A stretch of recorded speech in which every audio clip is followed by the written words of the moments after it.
Vous mangez sainement, vous prenez des probiotiques, peut-être même du collagène ou de la glutamine, et pourtant vous souffrez toujours de ballonnement ou bien de fatigue, de troubles chroniques ou d'intolérance alimentaire. Et si le problème n'était pas ce que vous ajoutez à votre alimentation, mais ce que votre intestin n'arrive plus à filtrer correctement? Aujourd'hui, je vous explique ce qu'est réellement le leaky gut, que l'on appelle également l'hyperperméabilité intestinale, ce que dit la science et les premiers changements que je mets en place en consultation pour aider l'intestin à retrouver son équilibre. Bienvenue dans Respire, Ressent, Transforme, le podcast qui vous aide à mieux comprendre votre corps pour en prendre soin durablement. Je suis Nadine Barr, naturopathe spécialisée en nutrition fonctionnelle, mouvement et régulation du système nerveux. Chaque semaine, je vous aide à décoder simplement le fonctionnement de votre organisme, hormones, digestion, énergie, sommeil, inflammation, système nerveux.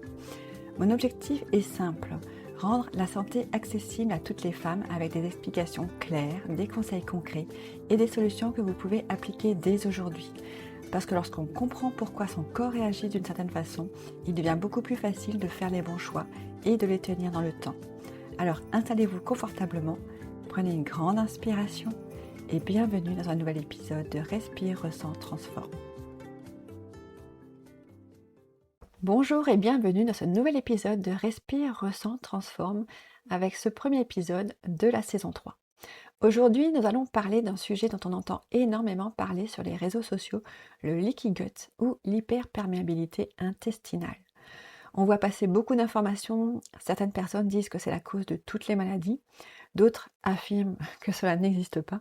Alors aujourd'hui, j'aimerais remettre un peu d'ordre dans tout cela et vous expliquer simplement ce qu'est réellement un intestin hyperperméable. Pourquoi certains aliments peuvent parfois ralentir sa réparation et surtout comment accompagner votre corps sans tomber dans des restrictions inutiles. Parce que mon objectif n'est jamais de vous faire peur des aliments, mon objectif est en fait de vous aider à comprendre votre corps. Pour moi, il n'y a pas mieux que la compréhension pour avoir enfin l'envie de passer à l'action et de voir de vrais résultats. Alors, comme vous le savez, j'ai une mémoire visuelle, photographique, donc c'est vrai que je parle très souvent visuellement pour que vous puissiez imaginer. Je trouve ça tellement plus simple pour comprendre. Donc imaginez simplement un instant que votre intestin en fait soit une immense frontière, elle va faire plusieurs mètres. Chaque jour, il y a des kilos d'aliments qui la traversent.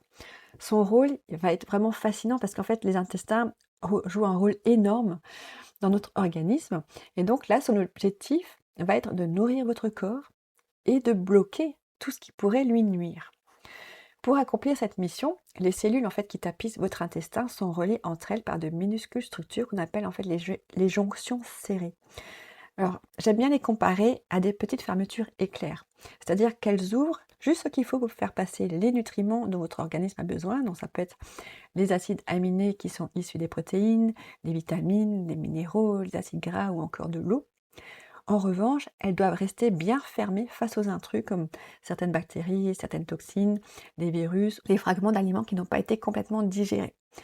Lorsque tout fonctionne correctement, cette barrière, elle est remarquablement efficace. Mais sous l'effet du stress chronique, d'une alimentation qui est transformée, et ça l'est de plus en plus de nos jours, d'une dysbiose qui s'est peut-être déjà installée, de certains médicaments ou encore d'infections digestives, en fait, toutes ces jonctions, elles perdent leur efficacité et elles deviennent moins étanches. C'est un peu comme si la fermeture éclair, en fait, elle se referme plus complètement. Je pense que vous vous imaginez déjà un peu des fois avec des jeans ou des vestes où ça se ferme plus complètement comme il faudrait. Et donc certaines molécules qui devraient rester dans l'intestin en fait et être donc évacuées, en fait elles réussissent à franchir en fait cette barrière. Elles passent par les petits trous qui se sont formés au fur et à mesure du temps, qui se sont agrandis parce qu'on a des petits trous, mais justement c'est ça notre fermeture éclair qui se referme. Et là, en fait elles s'agrandissent parce que justement à force d'amener tous ces éléments régulièrement dans le temps, ça les fragilise. Donc c'est ce qu'on appelle donc cette hyperperméabilité intestinale. Et c'est à ce moment-là que le système immunitaire, il entre en scène. Son rôle va être de protéger notre organisme. Et donc, lorsqu'il détecte ces molécules qui ne devraient pas se trouver là où elles sont, donc parce qu'elles sont passées à travers la barrière de l'intestin, donc elles vont après se déplacer dans le corps pour aller dans d'autres endroits. Donc notre système immunitaire, lui, il est là pour vraiment, déclencher une réponse immunitaire et donc en soi, cette réaction est normale. Votre corps fait en fait son travail, c'est-à-dire qu'elle va créer une inflammation de bas grade. Davantage chez certaines personnes, tout va dépendre de votre terrain, un peu moins grave chez d'autres personnes. Alors pourquoi cela arrive? C'est simplement une question, qu'on se pose très facilement lorsqu'on commence à comprendre ce principe, c'est qu'il y a déjà pas un seul responsable. C'est-à-dire qu'on ne peut pas dire que c'est le gluten ou juste le sucre ou juste le stress. C'est comme je le répète toujours et c'est comme ça que j'ai créé vraiment ma modalité Respire, Ressens, Transforme, c'est que tout notre organisme, tout fonctionne en synergie et donc tout est relié ensemble. Donc on ne peut pas juste travailler sur l'alimentation pour régler un problème ou juste se remettre à faire du sport ou juste revoir le stress. C'est en fait tout est relié, donc il faut travailler sur tout en même temps pour voir des résultats. Donc, on comprend bien que notre système, pour résoudre le problème donc de l'hyperperméabilité intestinale, c'est pas simple. Il va falloir travailler sur une accumulation de petites agressions qui sont, pour la grande majorité d'entre nous, installées depuis des années. Et notamment les enfants, parce que les enfants, déjà, ça commence à partir du moment où ils sont plus allaités par la maman. Donc, par exemple, les laits maternels qu'on peut acheter, ben, ça commence, les perturbations, en fait, commencent à ce moment-là. Et ça va continuer avec l'alimentation qu'on va avoir, c'est-à-dire que si on commence déjà tous nos petits déjeuners avec du sucré, on met du goûter sucré à nos enfants, et encore en plus pas mal de choses glycidiques au cours des différents repas de la journée, et ben ça y est, ça commence. Ensuite, il y a également le stress que les enfants commencent à avoir à l'école. Donc voilà, c'est plein d'accumulations qui commencent très souvent quand on est enfant, et on commence à avoir des troubles, mais sans y prêter forcément attention parce que ben, on pense en fait que c'est normal. Et petit à petit, ben, on grandit en pensant que c'est normal d'avoir mal, alors que ça ne l'est pas. Le jour où on se rend compte qu'effectivement il y a un problème, qu'il va falloir revoir les intestins, ben, c'est un plan d'action qu'on va avoir besoin de mettre en place nos différents schémas de mode de vie, donc l'alimentation, le stress, la respiration, l'activité sportive, donc voilà, il y a pas mal de choses à mettre en place. Là, dans l'objet de ce podcast, de cet épisode, nous allons vraiment rester focalisés sur l'alimentation. Il y a donc l'alimentation qui, par exemple, va être trop riche en produits ultra transformés. Il y a le stress chronique qui ne laisse jamais vraiment le corps récupérer. Des nuits trop courtes ou un sommeil qui est donc de mauvaise qualité. Ça peut être également donc une dysbiose qui est déjà installée, c'est-à-dire un déséquilibre en fait de notre microbiote. Ça peut être certaines infections digestives, des traitements médicamenteux comme par exemple les anti-inflammatoires non stéroïdiens qu'on appelle les ANS, les inhibiteurs de la pompe à protons, donc les IPP, qui sont des médicaments en fait qu'on prescrit pour l'acidité de l'estomac, comme par exemple le reflux gastro-œsophagien ou des ulcères. Ça peut être également le fait d'avoir eu trop souvent en fait besoin d'antibiotiques par rapport à différentes pathologies qu'on a pu avoir, différentes maladies qu'on a eues au cours de notre vie. Ça peut être également des maladies inflammatoires ou auto-immunes qui se sont installées également au cours du temps. Donc comme quoi, vous voyez, ça peut vraiment venir de beaucoup de choses différentes, d'où l'intérêt de travailler sur beaucoup de systèmes différents. Donc pris isolément, chacun de ces facteurs ne suffit pas forcément à fragiliser votre intestin, mais lorsqu'ils s'additionnent ensemble, donc au fil des mois, des années, ils exercent donc cette pression constante sur cette barrière protectrice. Alors pour imaginer un peu ce que ça peut donner, on va imaginer la clôture en bois. Lorsqu'au début on la fabrique, ben, c'est une vraie barrière qui fonctionne bien, elle est solide. Puis chaque année, ben, il va pleuvoir, il va y avoir du vent, du soleil, du gel, de la neige, tout ça. En fait, tous ces facteurs ensemble font qu'au bout d'un moment, en fait, ça va détruire cette barrière. C'est-à-dire qu'au fur et à mesure des années, à force de la répétition de tous ces éléments-là, ben, les planches vont commencer à devenir plus fragiles, elles vont peut-être même avoir des fissures, les vis, elles vont rouiller, jusqu'au jour où la clôture, ben, va plus remplir son rôle de barrière. Et ben, votre intestin, c'est un peu la même chose. C'est-à-dire qu'à force d'amener cette récurrence d'éléments qui vont justement créer cette hyperperméabilité, eh ben, ça va justement créer cela. Et donc, on comprend bien que c'est pas le dernier aliment qu'on a mangé qui est responsable des symptômes, mais c'est vraiment l'ensemble de votre terrain. Et c'est en comprenant cela qu'on peut commencer à agir pour justement réparer notre intestin. Et c'est donc vraiment toute la philosophie de la naturopathie et de la nutrition fonctionnelle. Plutôt que de chercher un coupable unique, on va chercher à comprendre l'ensemble du terrain afin d'agir là où cela aura vraiment le plus d'impact. Donc on entend souvent parler de détox, moi-même j'utilise cela plus souvent dans les réseaux sociaux parce que c'est un mot que tout le monde comprend, on comprend le principe. Mais c'est pas un mot que j'aime spécialement parce que moi-même ayant fait beaucoup de cures de détox, liées, aux cures qu'on apprend à faire dans la naturopathie et qu'on entend partout dans les réseaux sociaux, c'est vraiment pas ce qui fonctionne parce qu'il n'existe pas de cure miracle où en 1 semaine ou 3 semaines, ça va régler votre problème. Tout demande du temps et il faut comprendre. Déjà, tout d'abord, déjà un peu, le système. Il faut bien comprendre que notre organisme n'a pas besoin d'un produit miracle pour se détoxifier parce qu'en fait, il le fait très bien tout seul. C'est-à-dire chaque seconde, votre foie travaille pour détoxifier votre corps. Vos reins filtrent le sang, vos poumons éliminent le dioxyde de carbone, votre peau participe elle aussi à certaines fonctions d'élimination. D'ailleurs, on peut facilement le voir lorsqu'on justement on est dans des périodes de nettoyage. C'est très souvent là qu'on a des boutons qui arrivent et c'est également un moyen de nous dire que, ok, il y a quelque chose qui ne va pas aussi. Donc c'est très intéressant de regarder l'état de la peau. Autrement dit, votre corps possède déjà des systèmes extraordinaires de détoxification. On n'a pas besoin d'ajouter des plantes qui, au contraire, peuvent irriter et créer d'autres problèmes de santé bien pires que ce qui est déjà présent. Donc le problème n'est pas la détoxification. Le problème, c'est que certains tissus, comme la muqueuse intestinale, peuvent être en permanence sollicités sans jamais avoir réellement le temps de récupérer. Et c'est là qu'il y a tout le problème. On a besoin de repos intestinal pour régler l'hyperperméabilité. Imaginez, vous êtes foulé la cheville. Vous allez chez le médecin parce que vous avez mal. Le médecin, il va jamais vous dire, allez, continuez de courir. Il va simplement vous dire, maintenant, vous allez ralentir quelques semaines, vous allez diminuer les contraintes sur la cheville, vous allez laisser les tissus cicatriser, puis progressivement, vous allez reprendre vos activités normales. Et c'est exactement cette même logique que l'on va mettre en place. C'est-à-dire que lorsqu'une muqueuse est irritée depuis plusieurs mois, mais très souvent plusieurs années, eh bien la muqueuse va continuer à être exposée aux mêmes agressions si vous continuez à garder votre mode de vie actuel. Donc l'idée va pas être aujourd'hui donc de supprimer les aliments pour toujours, mais de comprendre qu'il va falloir attendre un temps d'adaptation, un temps de repos minimal pour que vos intestins puissent avoir le temps de se réparer. Donc ici, l'objectif, c'est de bien de comprendre qu'on est dans des évictions temporaires, réfléchies et personnalisées, suivies d'une réintroduction progressive lorsque le terrain s'est amélioré. C'est-à-dire qu'on va attendre avec une nuance, à partir du moment que vous avez repéré ce qui a causé votre leaky gut, vous allez devoir prendre conscience que vous ne pourrez plus retourner à ces mauvaises habitudes qui l'ont créé. Vous allez devoir ajuster à vos besoins d'aujourd'hui et à vos envies personnelles et aussi à ce que vous venez de comprendre. C'est-à-dire au fur et à mesure, vous allez amener à nouveau et réintroduire donc les aliments que vous aimez manger. Mais il faudra bien comprendre, ce ne sera pas tous les jours. En fait, la rotation, la variété est vraiment très importante dans votre santé. Donc l'objectif ici n'est jamais de vivre avec une alimentation de plus en plus restrictive, car par expérience, je peux vous confirmer que vivre dans la frustration va déclencher à un moment donné la réaction opposée. Mon objectif, c'est pas d'être dans la restriction, bien au contraire, c'est OK, il y a effectivement une période où on va restreindre, mais avec moi, vous allez voir, on va trouver des solutions qui vont faire en sorte que vous n'allez pas vous sentir frustré. Tout ce qu'on peut faire dans la frustration ne fonctionne jamais sur le long cours. Alors voici les aliments que je retire le plus souvent dès le départ. Alors, je précise, on peut soit passer par des analyses fonctionnelles, c'est super, ça permet d'aller vraiment très vite pour apprendre à connaître votre terrain, savoir ce que vous pouvez manger ou non.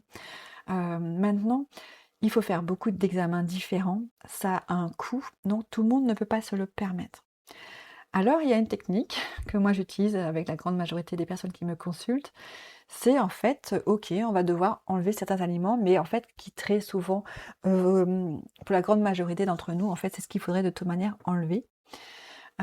Et ça permet d'éviter justement de dépenser, des milliers, des centaines, voire des milliers d'euros. Donc, le premier aliment que moi j'enlève, en fait, ce sont tous les produits avec le gluten. Je sais que la grande majorité, là, si vous allez commencer à regarder les listes des ingrédients, la grande majorité des aliments transformés contiennent du gluten. Donc, ça va être un peu plus compliqué. Il va falloir cuisiner un peu plus. Mais n'oubliez pas, c'est pour votre santé. Ça va vous amener vraiment une énergie qui va tout changer. En fait, au début, on se dit non, je peux pas. Mais quand on se lance et qu'on voit en fait tous les bienfaits que cela nous amène dans nos santé, on se dit, bah, finalement, j'aurais dû commencer vachement plus tôt. Donc, je vous invite vraiment, tester. Je sais que c'est pas facile, mais essayez d'imaginer quand même ce que ça peut donner pour vous. Et donc, le premier que moi j'enlèverais, c'est le gluten. Mais attention, la règle, c'est d'enlever complètement tout le gluten. Donc il faut avoir commencé à regarder la liste des ingrédients de ce que vous aimez manger pour voir est-ce qu'il y a du gluten ou non dedans. Et ensuite, qu'est-ce qu'on peut faire pour remplacer le gluten pour pouvoir quand même manger ce qu'on aime.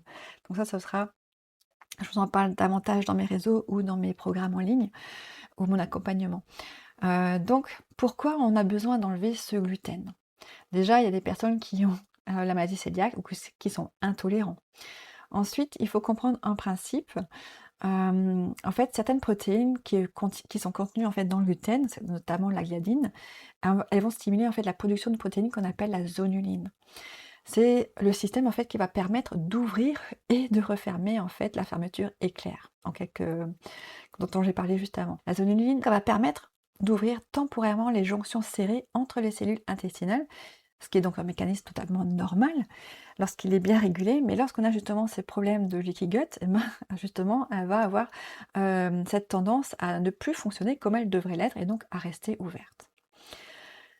Donc c'est un phénomène qui est aujourd'hui démontré dans la maladie cœliaque, mais en dehors de cette maladie, les recherches continuent en fait à explorer cette zonuline pour mieux comprendre en fait son mécanisme. Alors il y a une nuance qui est importante. Je ne vais pas dire que le gluten en fait est toxique pour tout le monde, parce que l'ancien gluten était plutôt bénéfique à petite dose, mais le gluten est aujourd'hui tellement transformé que aujourd'hui pour quasiment tout le monde il est délétère. Donc le gluten en fait fragilise notre intestin, notre système digestif, parce qu'en fait il irrite. Pour mieux comprendre, c'est que on a une plaie sur le bras. On a tendance à gratter. Lorsqu'on gratte, qu'est-ce qui se passe? On rouvre la plaie et on saigne. Eh ben, il faut imaginer que ce mouvement qu'on fait pour gratter, c'est ce que fait le gluten sur nos intestins. Donc, il faut bien comprendre à quel point, si on enlève ça, ben déjà, ça fait déjà vraiment merveille sur nos intestins, puisqu'on enlève un irritant. Le deuxième groupe d'aliments que je mets souvent en pause, ça va être les produits ultra transformés. C'est-à-dire que pendant quelques temps, il va falloir arrêter de manger les produits transformés. Alors, je ne vous dis pas d'arrêter complètement, vous pouvez de temps en temps manger un produit transformé. L'objectif, c'est que ça ne soit pas une accumulation quotidienne, c'est que ça ne soit pas à tous les repas. Parce que c'est vraiment l'accumulation qui aggrave le problème. Donc, toujours pour imaginez qu'une personne fait tomber une feuille de papier. Ça va, c'est pas trop grave. Mais imaginez qu'une centaine de personnes fait tomber une feuille de papier dans vos intestins. Là, vous pouvez vous dire que ok, ça va changer la donne. Et c'est exactement ça lorsqu'on est tout le temps dans des produits transformés qu'on ajoute matin, midi et soir, et puis tous les jours de la semaine, tous les jours du mois. Donc il faut bien comprendre que ça va amener des aliments qu'on n'est pas censé manger, comme des sucres raffinés, des huiles végétales qui sont très raffinées, des colorants, des conservateurs, des exhausteurs de goût et souvent des émulsifiants. Alors il faut noter que déjà, vous voyez bien que plus il y a d'ingrédients sur une liste d'un produit transformé, plus ça va être mauvais pour nous. Moins il y a d'ingrédients et mieux ce sera. Un autre problème au niveau des émulsifiants, par exemple, alors il faut savoir que beaucoup d'études sont faites sur les animaux. Les animaux, ce ne sont pas des humains, donc on est toujours encore dans cette recherche de la vérité. C'est pour ça que moi je dis souvent, personne en fait aujourd'hui ne détient la vérité. Même ce que moi je dis aujourd'hui, peut-être dans quelques temps, ce sera faux. Mais aussi longtemps qu'on n'a pas de preuves solides que c'est faux, toutes les dernières recherches en fait expliquent cela, que justement toutes ces combinaisons d'aliments ne sont pas bons. Donc vous avez bien compris, le moins d'ingrédients possible, c'est ce qu'il y a de mieux. Et donc plus votre alimentation est composée d'aliments bruts, moins vous êtes exposé à ces substances. Donc aussi, ce qui peut gagner au niveau de la charge mentale, ça va être, on n'aura plus besoin de calculer, pas besoin de compter, et non plus pas besoin de devenir obsédé par les listes d'ingrédients. Donc finalement, lorsque vous cuisinez par exemple un morceau de poisson, quelques légumes de saison, un filet d'huile d'olive, toujours crue je précise, et quelques herbes aromatiques, vous retirez naturellement une grande partie donc, de tous ces additifs, de ces sucres cachés, de ces huiles raffinées. Pour moi, c'est vraiment l'un des meilleurs changements que vous puissiez faire pour votre intestin et votre santé en général. Parlons maintenant d'un autre sujet qui fait souvent débat, ça va être le sucre. Là encore, j'aimerais commencer par casser une idée reçue. Le sucre n'est pas un poison, puisque naturellement notre corps fabrique du glucose, sauf que comme il le fait naturellement, il n'a pas besoin qu'on en ajoute par notre alimentation. Donc le sucre, on peut effectivement, pour certaines personnes, en consommer selon les besoins, mais il faut bien comprendre que ce qui est délétère, c'est la fréquence, la quantité. Donc l'objectif ici, c'est vraiment de diminuer notre consommation donc de glucides. Donc c'est les sucres raffinés, c'est le fructose dans les fruits, les glucides par exemple, dans les pommes de terre. Donc voilà, il y a vraiment beaucoup d'aliments en fait, la grande majorité de nos aliments, même dans les légumes, hein, il y a des glucides. Donc c'est de comprendre ce principe-là, on va commencer à diminuer. Je ne dis pas de passer comme une alimentation cétogène, c'est-à-dire en dessous, des 20 grammes de glucides, mais c'est de diminuer un petit peu, vos glucides au cours de vos repas tout au long de la journée. Il faut bien comprendre qu'un excès de sucre sain peut favoriser certains déséquilibres du microbiote. Donc certaines bactéries opportunistes et certaines levures, comme par exemple le candida, elles apprécient particulièrement un environnement qui est riche en sucre et facilement disponible. Donc je précise toutefois que le développement d'une candidose est un phénomène complexe, hein, donc le sucre n'en est pas la cause unique, mais il peut contribuer à entretenir un terrain favorable lorsqu'il y a déjà un déséquilibre présent. Ensuite, une alimentation très riche en sucre peut favoriser des variations importantes de la glycémie. Et donc, à chaque pic de glycémie, votre organisme doit produire davantage d'insuline pour amener le sucre dans les cellules. Et donc, lorsqu'on répète en fait ce scénario plusieurs fois par jour pendant des années, ben, cela peut contribuer à un terrain inflammatoire et métabolique moins favorable. Et souvenez-vous ce que nous avons vu tout à l'heure, un intestin qui cherche à se réparer a besoin d'un environnement calme et stable. Donc pas d'une succession de montagnes russes métaboliques. Mais il y a une excellente nouvelle, nos papilles gustatives sont beaucoup plus adaptables qu'on ne le pense. Lorsqu'on réduit progressivement les aliments qui sont donc très sucrés, elle va se rééduquer en quelques semaines. Donc des aliments qui nous semblaient fades retrouvent naturellement de la saveur. Par exemple, une poignée de framboises devient un vrai dessert, quelques noix apportent une sensation de satiété, un yaourt de coco nature avec un peu de cannelle peut devenir un petit plaisir. Et parfois, le meilleur dessert est simplement de ne plus ressentir le besoin d'en prendre un. Je ne demande jamais à mes patients de vivre dans la frustration. Je leur propose plutôt de redécouvrir le goût naturel des aliments et surtout d'oser franchir le pas d'essayer. Même si c'est pas facile toujours d'enlever le sucre, parce que ça reste pour moi vraiment une drogue, hein. C'est vraiment ce qu'on ressent lorsqu'on arrête et c'est pas évident. Mais lorsqu'on arrive à passer le cap, vous allez voir, ça change la vie, hein, franchement. Très souvent, quelques semaines après, mes clientes qui ont osé franchir le pas et passer à l'action, elles me disent: «Je ne pensais pas que mon palais pouvait changer à ce point». Parce qu'en réalité, notre cerveau, il apprend vite. En fait, quand on lui laisse le temps de s'adapter, ben, il réclame beaucoup moins de sucre qu'on ne l'imagine. Le quatrième aliment, ou plutôt la quatrième boisson dont j'aimerais vous parler, c'est l'alcool. Là encore, mon objectif n'est pas de vous dire que boire un verre de vin lors d'un repas entre amis est dramatique, hein. Heureusement, notre corps est capable de gérer ce type de situation de temps en temps. En fait, tout est réparé, on peut avoir ce style d'excès de temps en temps, parce que c'est pas grave, en fait, le lendemain, notre corps, il va se rétablir, se remettre comme il était avant. Mais c'est toujours la même chose, en fait, à chaque fois qu'on fait ça tout le temps, tous les jours, bah, c'est là qu'il y a le problème. Pourquoi l'alcool est un irritant direct de la paroi digestive? En fait, il peut modifier la couche de mucus qui protège donc l'intestin, il va perturber l'équilibre du microbiote et augmenter de façon transitoire, en fait, la perméabilité intestinale. Il y a plusieurs études en fait qui montrent également qu'une consommation régulière d'alcool en fait favorise l'inflammation de la muqueuse digestive qui est pourtant tellement importante et altère son bon fonctionnement. Autrement dit, si votre intestin est déjà en train d'essayer de se réparer, ben, l'alcool en fait, il revient un peu souffler sur une braise qui a peine en fait à s'éteindre. Donc, il faut bien comprendre qu'il faut faire une pause. Le cinquième point, il concerne donc les matières grasses. Et là aussi, j'aimerais commencer par lever un malentendu. Je ne suis pas contre les huiles végétales et encore moins pour les matières grasses qui sont vraiment bénéfiques pour notre santé, notamment on le voit ça avec l'alimentation cétogène, donc l'alimentation de nos ancêtres, hein. Mais en parlant des huiles végétales, en fait, elles sont tellement raffinées qu'aujourd'hui c'est devenu vraiment quelque chose qu'il ne faudrait pas consommer, ou en tout cas il faut bien choisir ces huiles. Certaines sont vraiment des véritables alliés pour notre santé, comme par exemple l'huile d'olive, donc de première pression à froid, biologique, et extraite de manière à garder les polyphénols. En fait, c'est les polyphénols qui sont dans l'huile, ou aussi dans les épices par exemple, qui sont importantes pour notre santé. Pendant longtemps, il faut dire qu'on nous a répété que les graisses étaient mauvaises pour notre santé. Résultat, elles ont été remplacées par de nombreux produits industriels, donc des huiles végétales très raffinées, peu coûteuses à produire et faciles à utiliser par l'industrie agroalimentaire. Donc là, je vous invite vraiment, renseignez-vous sur l'entreprise où vous allez acheter vos huiles.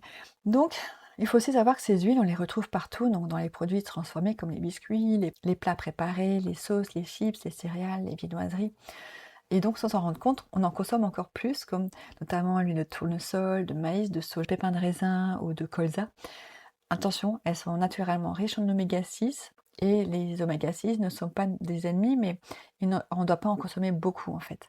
Parce qu'en fait, autant elles sont bien à petite dose, autant à grande dose, elles deviennent délétères. Donc, on va largement préférer les oméga 3, donc on va préférer donc les huiles riches en oméga 3, mais là c'est toujours pareil, on n'en veut pas non plus énormément. On veut avoir vraiment une bonne symbiose. C'est en fait l'équilibre qui est important, car les deux familles d'acides gras participent à la production de molécules impliquées dans la réponse inflammatoire. Il faut comprendre qu'un apport excessif en oméga 6, surtout lorsqu'il s'accompagne d'un déficit en oméga 3, peut favoriser un terrain moins favorable à la résolution de l'inflammation. Donc lorsqu'un intestin est déjà irrité, je préfère donc limiter les principales sources d'huile très raffinées. Donc à l'inverse, je vais privilégier des matières grasses peu transformées et naturellement riches en composés protecteurs. Donc ça va être par exemple dans les salades, je vais utiliser donc de l'huile d'olive vierge, extraite à froid. Elle est riche en acide oléique, c'est un acide gras monoinsaturé, mais aussi en polyphénols, qui sont des puissants antioxydants qui participent donc à la protection des cellules. J'utilise également l'avocat, les olives, l'huile de coco pour certaines préparations. Je vais utiliser du ghee lorsqu'il est bien toléré. L'idée va pas être de remplacer une huile par une autre, parce qu'elle serait à la mode, mais l'idéal en fait c'est vraiment de réussir à trouver le bon équilibre en fait entre oméga 6 et oméga 3. Ensuite, il y a un autre sujet qui est autant débattu que l'histoire du gluten, ça va être les produits laitiers. Alors, je dis pas qu'il faut enlever les produits laitiers, hein. Là, il y a également des analyses qui vont vous dire si vous pouvez en consommer ou non. Mais là, l'idée, pendant ce repos, ça va être vraiment quand même de les limiter au maximum. Donc, je vous invite vraiment à les enlever de votre alimentation pendant quelques semaines.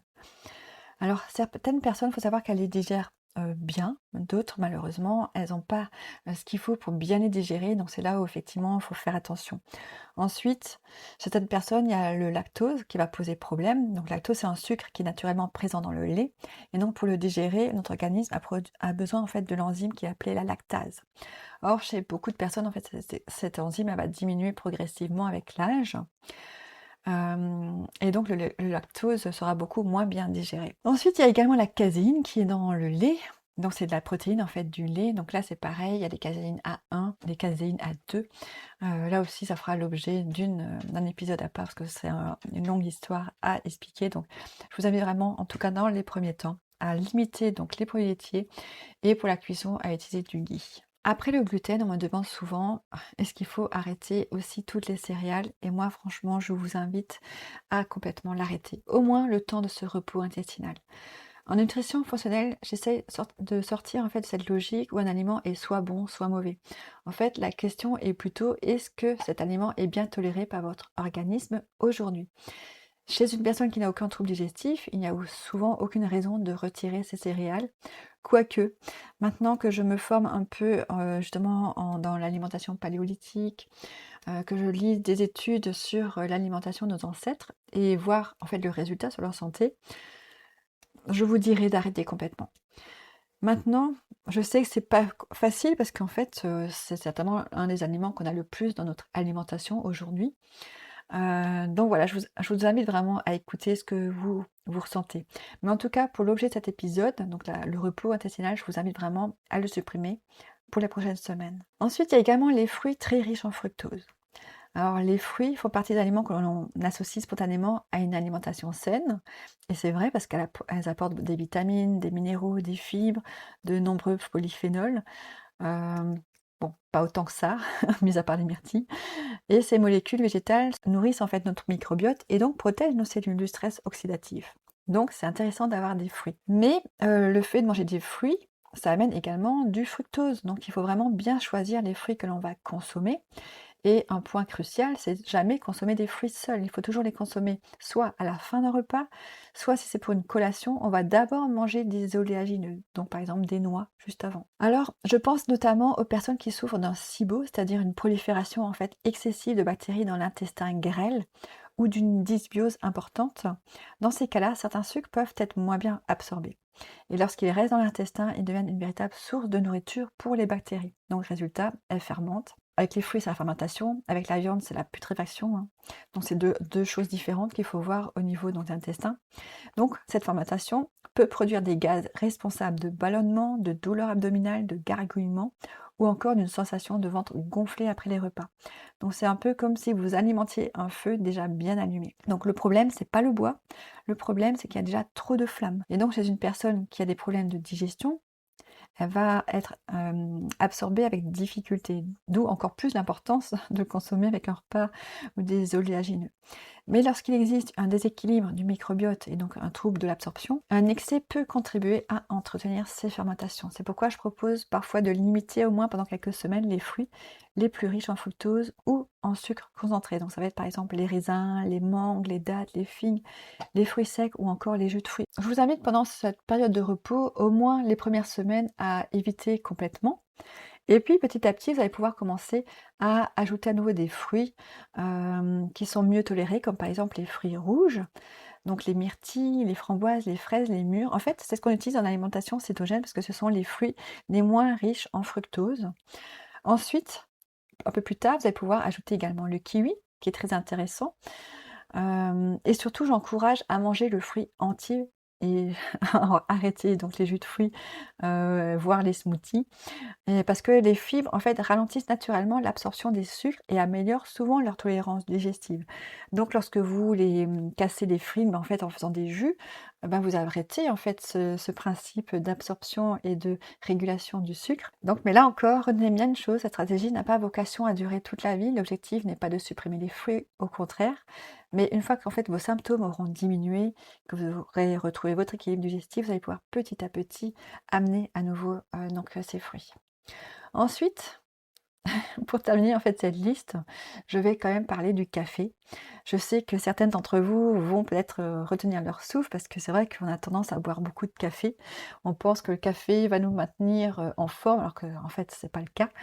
Mais du coup c'est difficile de l'enlever. Mais en plus le café, ça devient un peu un rituel, un petit moment de bien-être. Et donc c'est compliqué.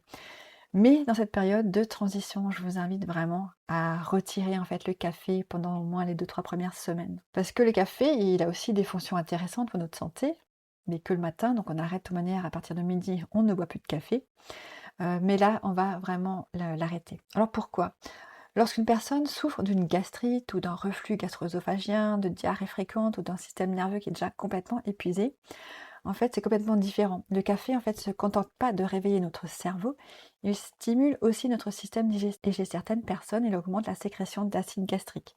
Chez d'autres, il va accélérer le transit intestinal.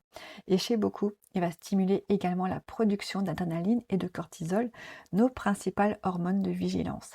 Alors, imaginez maintenant une personne qui dort mal depuis plusieurs mois, qui se réveille déjà fatiguée, qui vit dans un état de stress permanent et qui commence sa journée avec 2 grands cafés pour tenir jusqu'au soir. Sur le moment, elle a l'impression que le café lui donne de l'énergie, mais en réalité, en fait, il agit davantage comme un style de coup de fouet que comme une véritable en fait, source d'énergie. C'est un peu comme si le voyant de réserve en fait, de votre voiture s'allumait et qu'au lieu de faire le plein, vous augmentiez simplement le volume de la radio pour ne plus entendre l'alerte. Le problème, en fait, il n'a pas disparu, il est simplement devenu moins perceptible. Donc c'est exactement ce que constatent en fait la plupart des personnes. Le café masque parfois la fatigue, sans jamais le résoudre, mais l'intestin est très irrité et le système nerveux fonctionne en permanence en mode survie. Donc je propose souvent une pause de quelques semaines.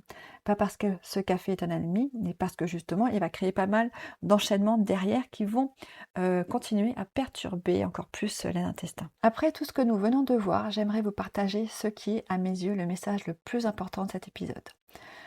Parce qu'on parle de réparation intestinale, on parle également de ce qu'il faudrait donc supprimer, donc le sucre, le gluten, l'alcool, le café, les produits transformés, mais finalement on parle beaucoup moins de ce qu'il faudrait apporter. Le premier pilier ce qu'on aimerait apporter, ça va être les protéines, parce que les protéines, en fait, elles fournissent des acides aminés. Et les acides aminés sont de véritables briques utilisées par votre organisme pour fabriquer de nouvelles cellules intestinales, de nouvelles enzymes digestives, mais aussi certaines molécules indispensables au fonctionnement du système immunitaire. C'est une raison supplémentaire à ne pas négliger. Donc, on ajoute des protéines à nos repas. Le deuxième pilier, ça va être des légumes. Alors, pas forcément des salades gigantesques si votre digestion est déjà difficile, mais plutôt des légumes cuits, tendres et faciles à digérer qui vont être beaucoup mieux tolérés. Ça va apporter des fibres, des vitamines, des minéraux et des composés protecteurs pour votre microbiote a besoin. Le troisième pilier, ça va être d'apporter des bonnes graisses. Pendant longtemps, on a eu peur en fait des bonnes graisses, mais là, on va justement choisir des graisses de qualité. Le quatrième pilier, ça va être donc d'ajouter des polyphénols. Donc on peut trouver des polyphénols dans les herbes aromatiques, dans la peau des raisins, dans certaines épices, dans les fruits rouges, dans le cacao non sucré, donc le cacao chocolat noir plutôt, et donc dans l'huile. Et enfin, et parce que c'est un point qui est pour moi très important, on va justement apprendre à réguler son système nerveux. Parce que là, pour avoir la meilleure alimentation du monde, prendre tous les compléments imaginables, si votre cerveau est convaincu qu'il est en danger du matin au soir, votre organisme va rester en mode survie. Et lorsqu'un corps est bloqué en mode survie, ben, c'est tous les autres systèmes du corps qui ne fonctionnent plus. Et donc ça va également jouer sur l'assimilation des nutriments et tout notre système digestif. Donc on va apprendre à réguler son système nerveux. Je voudrais faire une petite pause, quelques secondes, parce que si vous écoutez cet épisode, c'est peut-être que vous cherchez des réponses depuis longtemps. Vous avez peut-être déjà essayé plusieurs solutions, lu des livres, suivi différents conseils, sans vraiment comprendre pourquoi votre corps réagit comme il le fait. Si c'est votre cas, sachez que je peux aussi vous accompagner à travers mes consultations individuelles en naturopathie et nutrition fonctionnelle, mes formations en santé intégrative ou encore mon studio en ligne Expérience RRT. Mon objectif reste toujours le même, vous aider à comprendre votre corps, retrouver confiance en lui et construire une santé durable. Si vous souhaitez en savoir plus, je vous ai mis tous les liens dans la description de cet épisode. Allez, poursuivons. Avant de conclure cet épisode, j'aimerais vous laisser avec 3 conseils. 3 habitudes qui sont extrêmement simples, elles ne coûtent rien, elles ne demandent aucun complément alimentaire et pourtant ce sont probablement celles qui apportent le plus de résultats lorsqu'elles deviennent de véritables habitudes. Parce qu'en nutrition fonctionnelle, je crois profondément qu'une petite action répétée chaque jour a souvent beaucoup plus d'impact qu'un changement radical que l'on va abandonner dans 2 semaines. Alors la première habitude, ça va être de manger plus lentement. Cela peut paraître presque trop simple et pourtant la digestion ne commence pas en fait dans l'estomac, elle commence dans la bouche. En fait, dès qu'on voudrait en fait travailler et améliorer notre système digestif, on devrait toujours commencer par la base, c'est-à-dire le premier endroit où entre l'aliment, c'est-à-dire notre bouche. Donc on va commencer à apprendre à mâcher tranquillement, à bien mastiquer parce qu'en fait le premier mécanisme de digestion se fait dans notre bouche, c'est-à-dire que normalement on devrait mâcher notre aliment jusqu'à ce qu'il devienne de la bouillie et ainsi on va déjà mieux digérer. En plus ça va activer la sécrétion donc des sucs gastriques qui vont donc forcément améliorer la digestion. Donc ça c'est le point crucial, apprendre à prendre le temps de mâcher. La deuxième habitude, ça va être de marcher au moins 10 minutes après le repas. Alors c'est pas une séance de sport, c'est simplement marcher tranquillement parce qu'en fait elle va stimuler doucement la motricité digestive, elle va faciliter le transit, elle va aider également votre organisme à mieux digérer et à mieux gérer la glycémie après le repas et quelques minutes suffisent. Donc vous pouvez faire par exemple le tour de votre jardin, sortir le chien, marcher dans la rue, peu importe, l'objectif c'est de marcher quelques minutes. Troisième habitude, ça va être de respirer avant de manger. Alors, ça peut paraître tellement simple, mais en fait, ça va transmettre un message à votre système nerveux qui peut se reposer, qu'il est en sécurité. Et le fait d'envoyer ce message rassurant, ça va vous permettre de mieux digérer. Donc là, je vous invite vraiment à faire cette respiration qui va vous détendre. Donc, c'est-à-dire, vous allez faire une expiration qui va être plus longue que l'inspiration. Et vous allez pouvoir la faire 2, 3, 5 minutes. Ça peut être également l'occasion de faire votre respiration de la cohérence cardiaque qu'on fait donc 3 fois par jour. Ça peut être par exemple à ce moment-là, vous pouvez la faire. Si ce sujet vous intéresse, j'ai rédigé un article complet sur mon blog où je reprends tous ces points un peu plus en détail. Vous retrouverez tous les liens dans la description de cet épisode. Merci d'avoir passé ce moment avec moi. Prenez soin de vous et n'oubliez jamais, votre corps n'est pas contre vous, il cherche simplement à vous parler. À nous d'apprendre à l'écouter. À très bientôt dans un prochain épisode de Respire, Ressent, Transforme.